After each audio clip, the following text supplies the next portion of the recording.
কখনো কখনো কোনো কাজ কে করেছে সেটা আমরা আইডেন্টিফাই করতে পারি না। Suppose the pen was stolen, কলমটি চুরি হয়েছে। এখন কলমটি কে চুরি করেছে সেটা কি আমরা জানি?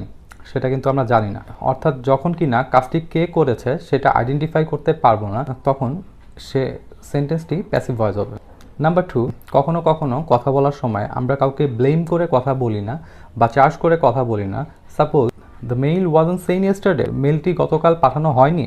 আমি কিন্তু কাউকে ব্লেম করিনি বা চার্জ করিনি যে মেইলটি গতকাল আনোয়ার পাঠায়নি বা মেইলটি গতকাল XYZ পাঠায়নি। যখন কিনা ডিরেক্টলি কাউকে চার্জ না করে কথা বলা হয় তখন সেটা প্যাসিভ ভয়েস হয়। Number 3, you don't care who did the work, অর্থাৎ কে কাজটি করেছে এটা জানার আপনার কোনো ইন্টেনশন নাই বা জানার কোনো প্রয়োজনও নাই। Like my car was made in 2014, গাড়িটি কে বানিয়েছে বা কার দ্বারা বানানো হয়েছে এটা জানার কিন্তু